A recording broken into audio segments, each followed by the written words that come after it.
How's it going, ladies and gentlemen? My name is RuffleRelits, and welcome back to a brand new video, guys. Today, we're going to be covering some information that I think you guys may enjoy somewhat here. Now, as I told you guys a while back, and I asked you guys as well, if you wanted me to cover this specific topic, and you guys said, yeah, do it. Sure, why not? So, this will be split up into two parts. This first part right now, today, will be covering the first three parts of this kind of like set of information we have, and the next part will cover the other parts of this kind of rumor here, which was posted by PIUK earlier this year. This is one of the most interesting rumors. Now, to explain what this video is going to be like, it's going to be more of a discussion video. So if you're expecting more of this, like, properly edited or whatever sort of video, this is not it. It's going to be a discussion video. I'm going to talk with a friend of mine, and we're going to discuss all this and kind of just get a general idea of what's going on here. So it'll be a little bit of back and forth. If you don't like the kind of podcast style, type of videos out in the world, then this may not be for you, but we'll try to get the information across as well. We'll go through the info first, and then we'll kind of discuss it a little bit, and then we'll go through the info again, and discuss it, and etc. So it'll be basically information, discussion, information, discussion, information, discussion, because there'll be three parts in this video itself. So, joining me today is going to be my boy, Mike here. Say hello to the people, my dude. Hello, people. How are you doing? That was an interesting way to say hello, but yeah, so Mike is going to be joining me. He's a good friend of mine. I've known him for about 4 or 5 years now. It's been a long time, but yeah, he's helped me with a lot of theories in the past as well, looking into information. He was one of the first people who actually, realized that the next game, Let's Go Piuks, Let's Go Eevee, were going to be a yellow type remake. He was one of the first people who discovered that, and actually, he did tweet that out back when, before people even knew Let's Go was the thing. So the man's been around for a long time now. He's helped me out a lot of, theories and all that stuff. So he's going to be here today, and we're going to be covering PIUK. So, I guess, if you want to explain to them who is PIUK, Mike, just give them a general rundown of who PIUK is and why we maybe should pay some attention to his old rumors that he left, at the earlier this year. So just give them a little bit of a rundown of that if you would not mind. Yeah, so essentially PIUK was a leaker who came around, I think it was just before Let's Go Pikachu, Let's Go Eevee. It was kind of in the middle of Sun and Moon, Ultra Sun and Moon, somewhere around there. And he basically just gave us some kind of indication of what's coming up. And some of it was relevant and some of it actually came out to be fairly true. And other things we're still not sure about, but we're kind of understanding that they could be a possibility. They link quite a lot to a lot of things we've seen already, so it kind of makes sense, if that makes sense, Yeah. But, in essence, essentially. Yeah, to put it bluntly, he had a lot of information, and this information, some of it seemed somewhat realistic. There was nobody who actually managed to debunk him, though. That was the biggest issue. No, exactly, yeah. Yeah, exactly. That was the biggest issue with him, though. So, here is the first piece of info that was posted by PIUK here. This first piece of info was posted under, just an anonymous name. He didn't, go under the name PIUK yet, but this is what he said, though. He says, "You guys don't believe leaks coming from Western countries. Trust me, at this stage here in Europe, we only get text for translations with no information on characters or the games themselves. The funny part is that they divide us in loads of little teams, so we can't understand what is going on in the main story. The only real leaks you'll get are from Asia, or after the games have been announced and the testers get the beta copies. The part I enjoy more of my job is when we actually see the parts of the script we can translate in the real game. Anyway, as we started on late December, I think it's a good guess to say the games will be announced soon, so keep strong just a little more." Now, the thing though is, the problem with PIUK's rumors was that we don't know what he was translating specifically, because it turns out right now, as you guys may have discovered, and this is something we're going to talk about right now, because this is the main info right now. This is the first part, right? There's another part here, which we'll go into in a second after this one, but let's talk about this first, guys. So, there's also other stuff that PIUK posted here, I think him responding to a few questions, but it's kind of hard to know exactly, what is from him and what is from somebody else, because it's a little bit hard for me to kind of, get my way through, this 4chan archive stuff, but either way, anonymous. Yeah, everything is under anonymous on this one, so it's hard to know. Yeah, it's gonna be way easier once we get to the next part, but this part we need to explain right here. So the really strange part about this is that he says he's a translator, right? And the thing with the current translation is there's something strange about the current translation that's going on, because the translators who essentially worked on Let's Go Pikachu, Let's Go Eevee are still working for Nintendo and rather Game Freak. They're still working for Game Freak and doing translations. That's a strange part, because usually you'd phase those people out, you'll get new people in, or you just rehire the same people. Instead, their contracts are continuing, and they're continuing their work. Apparently, the translators have not stopped translating. They're still working on some sort of translation, but they're also hiring more translators in. So, I don't know why, but this is just very strange. Why would you continue using the same people and, hire more people in, it just makes no sense unless the next game is going to be very big, so they need more people to help them out to translate the full thing, right? That would be the only reason I'd see them do that. You know, they need more people to help them out, which would make it so that if he was working for translations for Let's Go Pikachu, Let's Go Eevee, then maybe he's also now working on translations for Generation 8. Now, again, this is all speculation for now, guys. Now, let's go over to the next spot right here. Actually, no, before we do that, let's kind of discuss this a little bit, I guess, here, which, Mikey, I want to know your opinion on this, dude, because in fairness, it's a really strange situation, dude. And you remember, like, you and me did a lot of research back in the day about the translators, and we found a lot of information about who's being hired and all that stuff. So let me know your thoughts on this, man. So the interesting thing I know about translators for these games specifically, just in general, Pokemon games, I found that they are all hired in London. They're all England-based in the London offices, and they're hired out by almost like an outsourced company of the Pokemon company. It's kind of like a contractor, and it's not really direct employment. And what's interesting is that even German, Spanish, all sorts, they're all based in the UK. What I find interesting is that they're keeping the translators. Normally, like Ruffled said here, they just ditch them completely, like literally completely. After a game's done, they'll go, right, we don't want you guys. And I think that's mostly for leak protection, to be honest.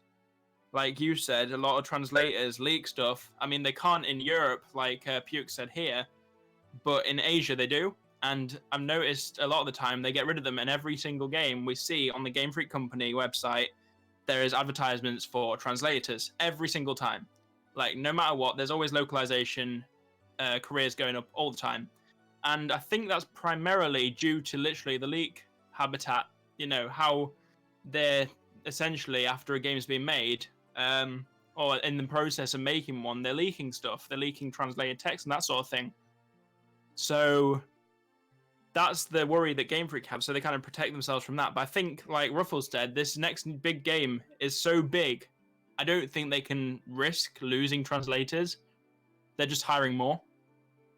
If that makes sense, if I've explained that right. And, no, that makes sense. My fault. That makes sense. Totally. And most likely also, there probably wasn't enough stuff that actually came out, you know what I mean? Because honestly, I mean, yeah, sure, Let's Go was leaked ahead of time. Sure, of course. That's always going to happen very close to the release. Then again, Let's Go was released, kind of revealed, you know, a month or two, give or take 2 months ahead of time, let's be fair. But still, I mean, like, you have games that get revealed, you know, way earlier than that, or, you know, etc. Months in advance, yeah. Exactly. I mean, you know, it's a very hard thing to really, you know, fully pin down. A lot of people will look at, like, leaks and rumors and all that stuff and be like, oh, this is fake, that is fake, right? And then when things end up being real, they're, you know, people just kind of, like, you know, backtrack. And the thing is, you know, a lot of the time, these guys could be working on several things at the same time. And I mean, if they get something sent to them, that could be stuff that isn't just from Pokemon. That could also be stuff from, you know, the Pokemon, the Town game that's being made by Game Freak, right? It could be for Town. It could be for Pokemon Quest. Or they don't know. They don't know what it's exactly. for, You would know. Told. Because you're not told exactly what it is. You're just given this piece of text and you're told translate this, right? So I don't know, it's a very strange situation, but then again, I guess that's that for that part. Let's go to the next part, which would give us a bit more information here about this translation work that he does, which would be the next page here. And this is actually, you know, this contained an image actually, which I'll open up the image. It's very small though, just so you guys know, but there it is. He was showing his translation documents, which are very intriguing to me. So also here, PIUK is actually answering questions. Now, I'll try to move my, you know, screen here so you guys can see this better, but people was actually answering questions here. You know, people were asking him things like, okay, hey, you know, can you tell me like what part of the company you work in and all that stuff. So I'll read through this information here first and then we'll discuss it more. So let me start with this to begin with here. So scripts by PIUK posted on 4chan saying, hey, hi again guys. A few days ago I opened a thread in regards to the script translation for Pokemon Switch. We are currently working on the first bunch of scripts with the deadline approaching faster and faster. In a few days I'm going to meet my team so we can come up with the final document to send to our project manager.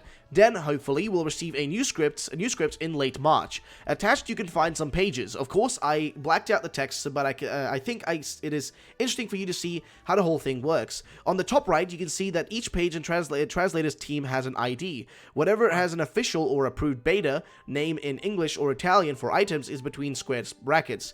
Unknown Pokemon are just omisses. In the second page, you can see the battle is going on. Known moves and a Pokemon get their Italian name in the script already. For a new move, we are free to suggest a translation, but of course, the final decision will not be up to us. I think they may just take some inspiration from us. If you're curious about how the translations teams work, just ask, even if you already discussed it in previous threads. So, people, of course, start asking things here, and I guess we'll go with the first question here.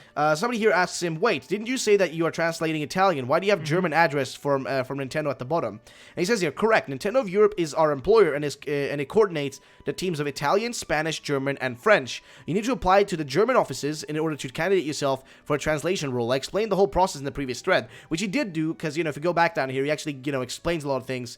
He goes through a lot of this stuff, but it's kind of hard to find it, because, again, everything is known, everybody goes under anonymous, so it's very hard to know what's up. But he kind of gives a little bit of a, explanation right here, and this makes sense, right? Because you remember this, Ben, that we've heard about, like, it was hinted at that he was definitely working from the London offices, which we know that's where they are working from. And also remember that when they put out their hirings, they were hiring for people to work from London to translate the games into Italian, Spanish, German, and French. Exactly, yeah. It's kind of Nintendo Europe is, like you said, from the Germany, basically. Nintendo Europe has its main offices for applying to stuff, but then the actual translation goes on in London, I believe, from what I know. Yeah, as far as we know, and that's info that's like correct, though, I would say, because we know for a fact that that's where they work from, based on like real information from their hiring and all that stuff.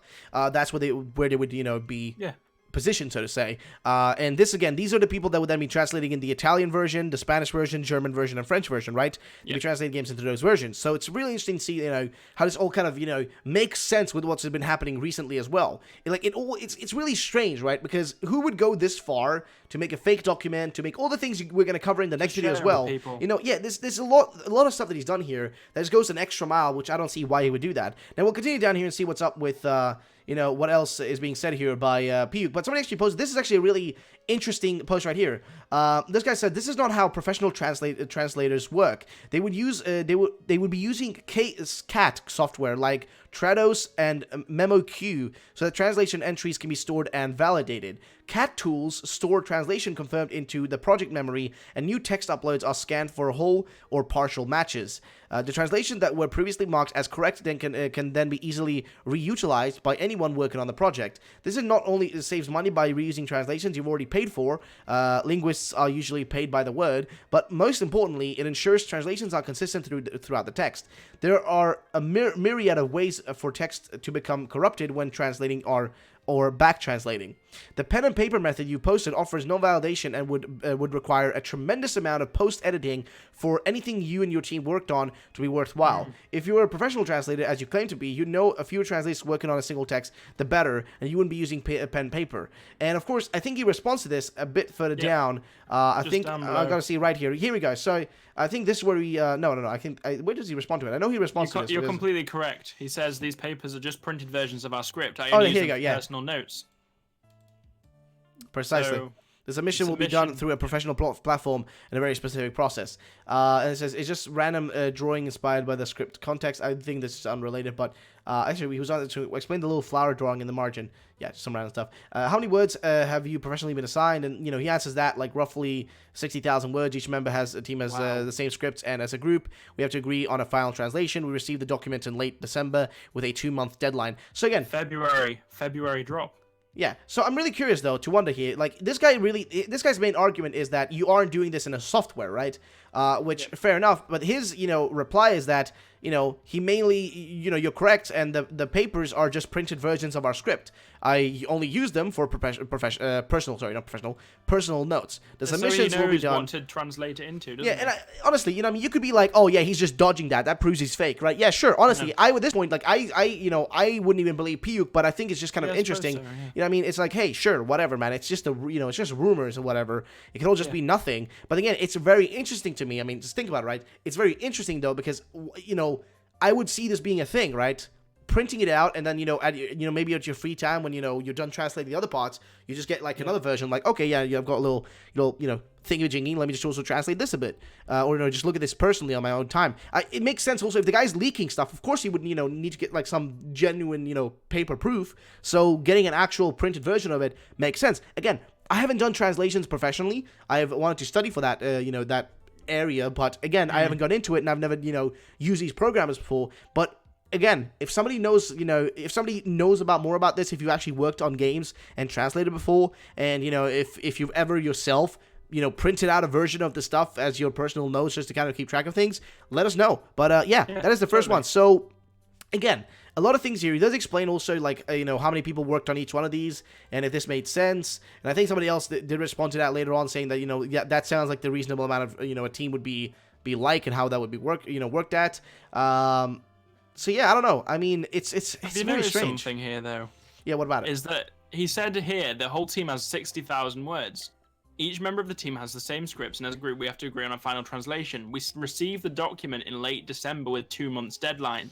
Now, if you think about it like this, when were the localization jobs put up for this next project that they've got going on? December. It was just before December. Oh yeah, just November, before. Right? It was just before December. Like around this end of November, start of December. It's kind of hard to pinpoint. So what they do is they hire people at the end of November, start of December. Yeah. They go through the whole application process. Once they've got their people, they give them the document in late December with the 2 months deadline for February. What happens in February most of the time with these games? In the regular pattern, we've seen quite a lot recently. Well, they get revealed. They do an announcement in either February, March, or April, or May. Yeah, but also, do remember, this is a mainline new generation. Yeah. And for anybody who doesn't know this, in the last 2 generations, being Generation 6 and Generation 7, both those games were revealed in the earliest 2 months, January and February, right? You had both games revealed really early on. Now, why did they do this? Because anybody who doesn't, I mean, again, I've got a lot of people in the comment section, like, just nagging and all that stuff and just saying, incorrect, just being like, oh, you're wrong. But, there needs to be a much larger promotion cycle for a new generation, because again, when you're doing like Let's Go Peaks, Let's Go You, right, doesn't need as much promotion, right, in terms of like lengthy over the time of the span of a year. It doesn't need the same promotion. And why does it not need the same amount of promotion? Because it's literally a game that is essentially a how would I put this bluntly? It's literally just like Kanto again, right? That's what Let's Go Peaks, Let's Go Eevee was. It doesn't need as much promotion, because you just tell people, hey, you remember 151 Pokemon? You remember Pikachu, Charizard, Venusaur, Blastoise? You remember those? Guess what? We're making a game like that. We're making a remake of the Kanto you played. It's so easy to sell that to people, and you need way less time to make a promotional cycle for that. But when it's a new generation, though, you're introducing brand new Pokemon. These are Pokemon that people have never seen before. These are Pokemon that people need to get attached to, get excited about, you know what I mean? There is way larger of a span of time needed for that promotion cycle to work out. And this is the same thing they've done ever since, like, we rolled into the 3DS era. Now we're, of course, past the 3DS era, we're in the Switch era, so it makes more sense, you know what I mean? You need more time to promote your game, especially Pokemon. They've been doing this for a long time. This isn't like a new development where they take a long time. They've done it for a while now, where, when it's a new, again, keep in mind when I say this, new generation, okay? I'm talking about new generations. I'm not talking about old Pokemon games, because usually remakes and like follow-up games, you know what I mean, like Ultra Sun and Moon, Emerald and stuff, those games, they need less of a promotion cycle, because they're riding on the coattail of a previous version, like, Omega Ruby Alpha Sapphire was a remake of Ruby and Sapphire, so they're riding on the coattail of those games, which means they need less of a promotion, because people already know what's in Ruby and Sapphire. And the same thing goes for something like Ultra Sun and Moon. Ultra Sun and Moon doesn't need that much promotion. Why? Because Ultra Sun and Moon is literally just Sun and Moon with a few changes, so it does not need as much promotion to get its the ball rolling for it. And that's just that's the difference between the new generation games like X and Y, Sun and Moon, literally all the Pokemon, Diamond and Pearl, Black and White, etc., right? Those need a longer promotion cycle because it's a brand new generation. New Pokemon, new characters, new trainers, new everything. This, also, at the end of the year, when the games are released, also a brand new anime. There's a lot of things that need to get, finished off in that year. Like the Sun and Moon anime needs to be, first of all, finished off, which just went into a brand new arc, by the way. That needs to be finished off. Yeah, I mean, it is. Like, you remember, like, at the start of this year, we were actually talking about, like, dude, like, the Sun and Moon anime, there's no way it can run this long, dude. But apparently it can run for another year, dude. It's going to go for another year. My point is this, though. This isn't strange. This isn't strange. This is totally normal that they would, reveal the games very early on. And again, I'll give you guys a little bit of a hint. There has been stuff being said from within the community, especially with the Mewtwo Strikes Back movie on the way, the Mewtwo Strikes Back Evolution movie, having a big connection to Generation 8, and that movie probably getting a reveal in December, according to people that have been mentioning. I think this was mentioned by Paul Rugg mentioned it. Of course, Paul Ryan has been hinting at, stuff through the fact that we are getting a lot of merchandise stuff. Exactly. There's been a lot of stuff that points towards that, and we've we've also heard from people that, again, there's going to be the trailer for that in this month, most likely. We'll see if that happens. You know, we're not sure yet, but that's probably going to be popping up. So there's going to be a lot of things that are going to be connecting from the movie to Generation 8. So, of course, if you have the movie coming out being shown off, and maybe some new features shown off in that movie for Generation 8, you want to make sure Generation 8 is also revealed soon. So, again, a lot of things happening. Most likely the reveal will be early. Now, I originally thought it was going to be revealed in, like, May or April, right? That's what I thought. But the more I think about it, right, it makes more sense to be early because they need more time to promote it. You need way larger promotion cycle. So we've discussed this. I guess now we go to the biggest part. This is the one that will make this video a 30-minute video, right? We're almost we're 20 minutes in right now, but this is the one that's going to make it a long video, and this is the biggest one now. So this is going to be a big credit here to Let's Go Zunher here, or Flyer Phoenix. Because this was also found by, this was also like this original thread here was found by Micah, so big shout out to him again. Also check out Micah's channel, by the way. But he found this, so I want, you know what, you start here, explain what this is, you go ahead and tell them what this is all about. So, I can't remember exactly when it was. It was around March when this tweet was originally made, because this tweet was kind of reacting to that, but I looked at this tweet more so than the actual original source. But this was from PIUK, and he made this diagram that was meant to explain what was going to happen on the Pokemon Switch games, and it wasn't referring to Let's Go, because Let's Go's been and gone, and we know it wasn't to do with that. And this picture just is very cryptic, and obviously we've just spoken about PIUK and how he's a translator and he's done all this work and that sort of thing. And what he's worked on, he's got things, you know, he's grabbed little bits of information, little snippets of what he's been able to see, and he's now put that into a decrypted image form, you know, for us to have a look at. That's basically what this is. It sounds really weird and it looks really strange, and I'm sure you guys have seen this before if you've watched any of mine and Ruffled's videos on the previous information we've had. But the funny thing is with this is that it's come back to light that this is actually kind of relevant, and it actually links back to the whole thing we've talked about today with the whole cycle. So let's just talk about it. Let's just discuss it now. Oh, yeah. So another thing I want to add in here quickly as well is that the reason this is actually coming up right now is because, as you guys may know, and I'll try to find this real quick here before we, you know, we jump further into this video, but as you guys may know, Game Freak recently posted a specific image showing us that they're, basically to put it like this, right? They showed us an image which was of a tree and a plus, like, what was it again? Russell and a Minin. Thank you. Also, people keep saying like the way I say Minin, right? Because that's the way I just pronounce it. Again, you guys can keep in mind, English isn't my first language. The way we say Pokemon in Swedish sometimes doesn't sound the way you say it in English because we pronounce words differently. So please stop judging me for the way I say it. I say Minin because that's just how it sounds, you know, for me when I speak. But either way, there was a post by Game Freak here, which I'll try to find it and put it on the screen here so you guys can see what we're talking about. But it was a post by Game Freak showing a tree, a Plusle and Minin. Minin? Is it? Can I say Minin? Just say Minin. You can say Minin, you can say Minin. I don't mind. I'll just say Minin because it just, I don't know. I'm gonna find it too. Here we go. Okay, but here it is though. I've got it on the screen so I can show you guys. There's actually two images which I'll open up so you guys can see what we're talking about here. But there's two images and they're definitely worthwhile checking out because these two images is where we connect back to PIUK here because PIUK specifically, you know, like, we all assumed that PIUK was talking about Sri Lanka here back in the day, and we'll cover this first of all, of course, as well, but I have these also here ready for you guys to check out in a second, so you guys can understand why we even think PIUK still may be real. It mainly has to do with this right here, this from Game Freak, this image right here. This is where what it mainly has to do with, because this shows right here North America and South America, and we know for a fact that the PIUK stuff here does have a connection to America. You got an American flag right there, you know, showing some sort of travel happening to the two countries. Also, this island here was suggested to perhaps be something like the Bahamas or some sort of island around, like, you know, Central and South America. And there's so many hints. There's so many weird hints right now, which it really confused the living dingus out of me, honestly. But let's actually start reading what's said here on this actual post. There are very interesting things in the new leak of PIUK on Pokemon for Nintendo Switch. Out of the obviousness of the image, I will comment on the following in the thread. So, the first thing he does here is the airport, noting traveling to a possible second region. More than traveling to a second region is I see it as a possibility of a DLC expansion pass. Now, this is this guy's own speculation, but what he shows right here is, you know, of course, that, you know, there's like Sri Lanka.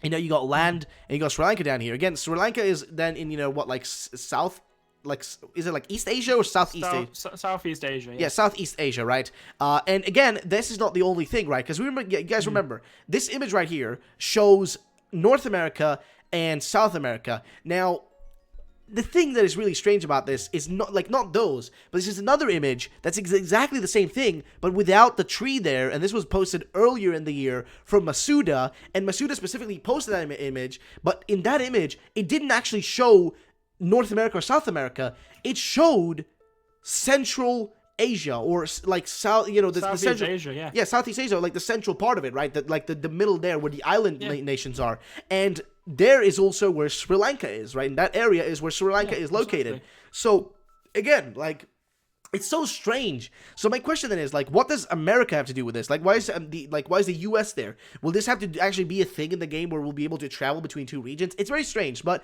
again, let's go back to the actual post right here. So he says here that maybe it's going to be some sort of expansion pass, which I don't think so. No, most likely not. In which it will be possible to already go to an already known region, but an extra part that will be part of the same region. So yeah. Don't know about that. Now, of course, reference to the USA and Black and White suggests the famous reboot that has been rumored in the 5th gen they tried. We hope that there'll be the reboot because they plan to do it in an ideal way. Now, this is something that was also mentioned by the Chinese Riddler. So I have a lot of information in my brain, guys. Chinese Riddler and I think Japanese Riddler said the same. It's like, they both did. I'm not sure which one of them, though. I always get them confused because, like, literally I don't know which one of them does Chinese what. But Riddler mentioned about a reboot. There's two Riddlers, though, to put it bluntly, right? But what they said, though, was the Pokemon's going to get a reboot. Now, why would this be possible? Well, guys, notice this recently, guys. All the Pokemon movies recently have had no connections to Sun and Moon. The first the Pokemon 20 what was it, like the 21st movie? The 21st Pokemon movie had no connection to like Sun and Moon besides the Pokemon Me in and it. You. And that's it. Yeah. What was it? No, Everyone's Story. Everyone's Story. Yeah, Everyone's Story. Was it? No, that's the other one. No, you're talking about God, there's so many Pokemon movies. Well, no, the Everyone's Story was the one that came out this year. Yeah, that's 21. Yeah, that's 22. No, yeah, that's 21. That's 21. Sorry. Yeah, 22 is the Mewtwo. Okay. The Power of Us or Everyone's Story. That is movie 21. Yeah. And movie 20 was, what was movie 20 again called? I can't remember that one. Jeez, it wasn't related to Sun and Moon. No, it was just Kanto. It was literally just a retelling of Joe's Ash's Kanto journey, but changed like the characters around him and all that. I think Team Rocket was still there, but like the characters around him, there was no Misty, no Brock, all that. But what this implies is that apparently and clearly the Pokemon company wants to reboot the franchise again in one way or shape, right? They want to reboot the whole thing. Now, why would they want to do that? Well, because they're closing in at 1,000 Pokemon, and they've said apparently in the past that they do not want to reach 1,000 Pokemon, or if they reach 1,000 Pokemon, that's where essentially the series would reach its peak in the end. Also, you guys may have watched the theory from, I think, Loxton and Noggin did a theory about, like, the Pokemon, the Pokemon universe is kind of following this whole alchemic road, so to say, and, like, it's using a lot of, like, mythological things to it. It does. Pokemon does have a lot of mythology into it. They really take a long time to make the games and to put a lot of mythology into it, but they are following this kind of, like, weird ladder, which basically they're now in the final ladder, which would mean that this is also towards the end of the Pokemon franchise and also towards the reboot of the whole franchise, aka the extinction of everything that exists and the rebirth of the whole franchise again, which is so strange to me. I mean, yeah, it would be mental, but again, it's so strange because everything is so obscure. But again, do note, guys, there has clearly been, this is undeniable, there has been a reboot of the Pokemon movies. Have we seen a single Sun and Moon movie yet? Nope. No. Not a single one. Why? Why have we not seen that? X and Y had movies. Black and White had movies. Diamond and Pearl had movies. Ruby Sapphire had movies. Gold and Silver, or, the Gen 2, Johto, had movies. Kanto, of course, had movies. All these other regions had movies, connected with the anime and the generation they were based on. Sun and Moon has not had that. Why? Why has it been this giant reboot now of the movies, with now also we're getting Mewtwo Strikes Back Evolution? Like, what's the deal with that? Why are we getting, you would have thought with the Ultra Beast, they want to make a movie out of the Ultra Yeah, Beast. exactly. Why is, Totally. why wouldn't you do a movie about that? There's so much there that can be done. Honestly, think about it. There's so much that can be done there. But you're not doing that. So that really poses the question, what is going on? Why is everything just so strange right now? What is actually happening? So, let's continue to the actual post right here. So reference to Yep. USA and Black and White suggests the famous reboot that has been rumored. In the 5th gen, they tried. We hope that there will be a reboot because they have planned it in an ideal way. Now, I would love this. I know people hate Black and White, but I think that them like rebooting the franchise would be perfect the way they did it in Black and White. Now, of course, listen, when I say reboot, I'm not talking about them like just shitting out a game with like bad Pokemon. Like, I want this next generation of games to have really good Pokemon designs. But if they make a full-on reboot of the franchise again and do the same thing that Black and White did, which was, you know, you can only catch like a Pokemon until you complete the game, right? I would love that because I would want. It'd be great. Personally, I want that. Other people, I get it. If you don't want that, I understand. They can still probably do something where, you know, it's a reboot, but they still include other Pokemon as well. They can do that. But again, personally, I would love to see just a brand new Pokemon generation, you know, with just the new Pokemon in there. And once you complete it, they give you access to other Pokemon from Gen 2, Gen 3, Gen 4, Gen 5, etc., right?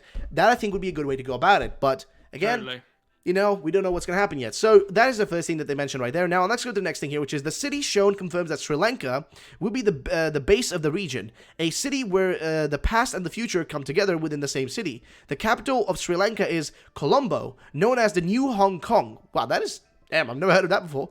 The Montana could be the reference to Altair Peak, one of the most awarded buildings in the world, which is this weird building right here, which, I mean, this is strange. It looks like two buildings crashing into each other, which I think I'm not sure if that's referring to, but I guess the city down here, that would be Sri Lanka, I guess.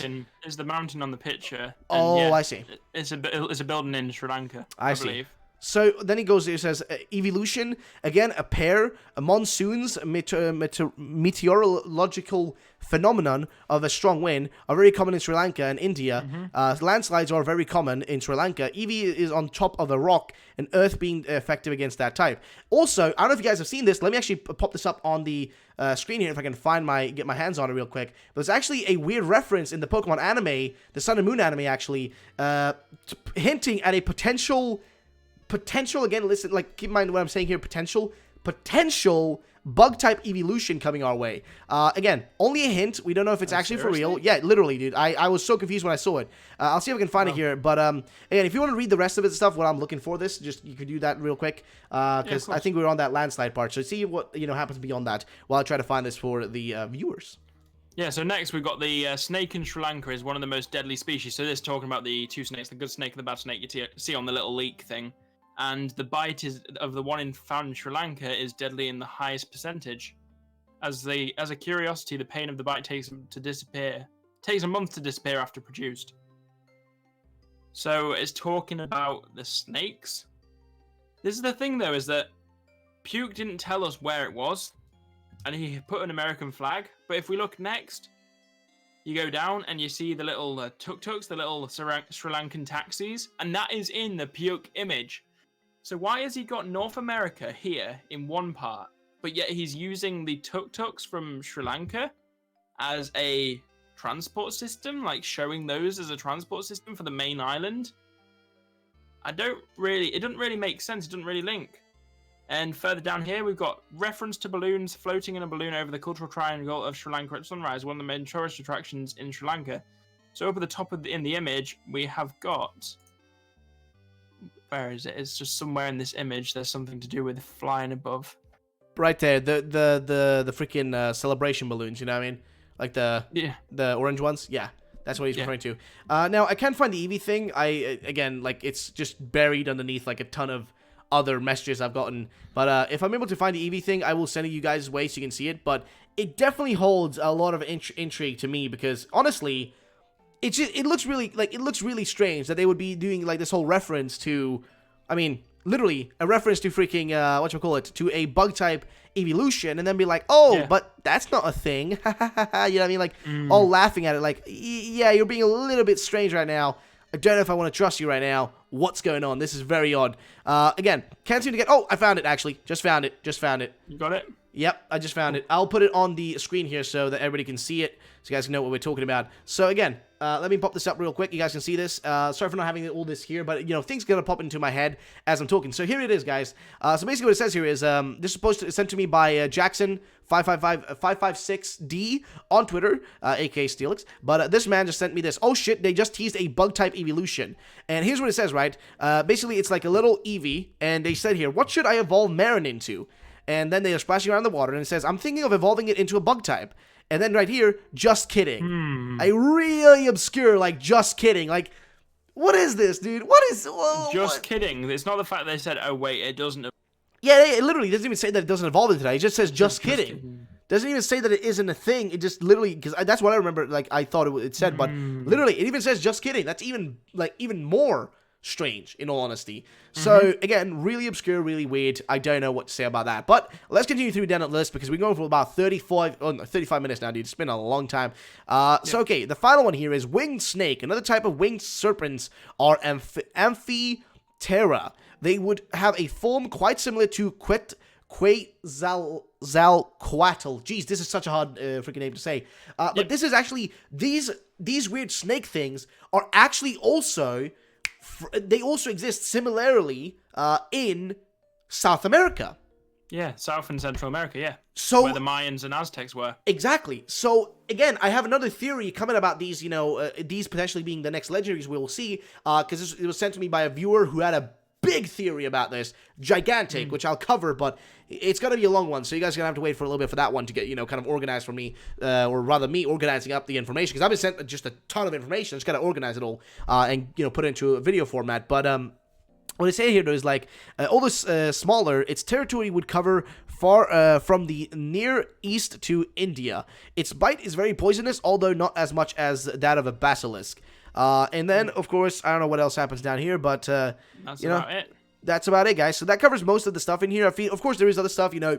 It says something here like Brothers plot twist, collect lights so to ensure nutrients of abyss creatures, cooperative spirit personification, needs rare Pokemon eggs as a tribute, inner strength personification, you know, the whole plane trip here. You can see an island over there, and then this mini island over here.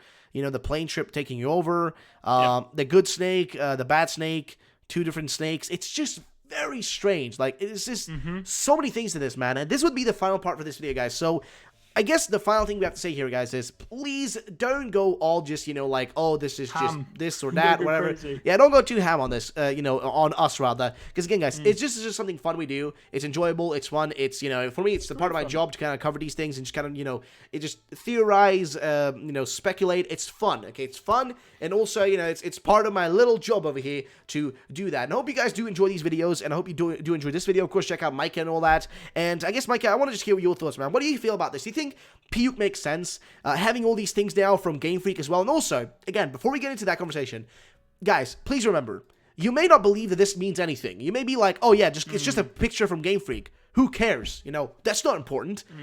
Please remember, this is Game Freak we're talking about. Masuda literally hinted at Let's Go Pikachu, Let's Go Eevee with tweets. He hinted at how... Cryptic. How? By literally leaving numbers in Pokemon Go of his incense. He literally said, like, showed us the day when the reveal for Let's Go was going to happen. What happened that day? It actually happened. It was real. Yep. They leave these messages. Masuda does it. Game Freak does cryptic. it. They are cryptic.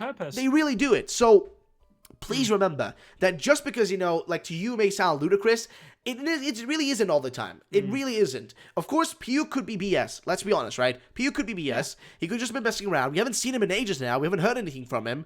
I haven't heard anything from PIUK in a long amount of time. But again, a lot of the stuff PIUK says here, PIUK said here, also connects to what was said in the plus and minus, you know, Pokemon plus and minus leaks, or I mean rumors, from back in 2014. And those rumors make so much sense. You know what I mean? Those rumors made so much sense to what we actually got in the future with the Switch coming up and being a thing, before the Switch was even conceived in our brains of being an actual possibility, right? So there's a lot of the connections here. There's a lot of the stuff like that. So I want to hear just a final thing from you, my boy, Micah. What do you think, man? Like, what are your thoughts? Do you think PIUK might have something here? Do you think this may be worth pursuing? Do you think this may have some connections? What are your thoughts, man? Give me your best shot. What do you think? I think that this isn't the last time we're going to hear from him. Not as a kind of, you know, him posting on a forum. I don't think he will. He might do, I don't know. But I don't think this is the last time we'll revisit this. I definitely think that there's a possibility this will come again in the future, nearer to the time. And I do believe that he totally links to plus and minus, like you just said. But what I find interesting is that neither plus or minus from 2014, 4 years ago, and PIUK from literally, like, what was it, like last year, year before? No, this year, literally this year. Was it this year? Right, yeah. Okay. Neither have been debunked. No one has said for a second, hold on a minute, this guy, blah, blah, blah. No one said anything. No, normally someone puts a fake star in, and then someone comes out of the gutter and says, hey, this was me all along. And everyone's like, oh, right, nice, nice one, nice fake starters or whatever. This hasn't happened for these leaks. No one knows. No one has an idea of who's done this and whether it's true or false. We have no idea. And that's what's so believable about it, is because it's not been debunked. It's proven true until proven false, essentially. Yeah. I think that's all I've got to really say about it, to be honest. Yeah, and I think that kind of summarizes most of it, in general terms. I think that kind of puts it all into perspective. So, again, I want to ask you guys as the viewers, what are your thoughts about this? Do you think this would be real, fake, all that stuff? Do you think PIUK has any validity? Do you think any of this could be potentially real? Again, keep in mind, guys, this is all speculation and rumors. Please don't just get, start a turf war in the comment section or get angry. Because, again, ain't nobody forcing you to watch this. This is all just a discussion. That's why they said that being a 40-minute video. It's a big discussion, right? It was meant to be a discussion video. So, yeah, guys, thank you so much for watching, though. Leave a like down below if you did enjoy it. Subscribe and all that. Check out Mikey as well. I'll link his channel down below, guys. Check him out. He does a lot of rumor stuff as well, and a lot of news videos and leaks and all that stuff. So, do check him out, guys. Either way, thank you so much for watching. And, yeah. Let us know in the comment section, guys. What do you think about this? Do you think PIUK has some sort of, do you think something, what PIUK said here might have some validity? Let us know in the comment section down below, and have a great day, ladies and gentlemen. And bye-bye. See you soon.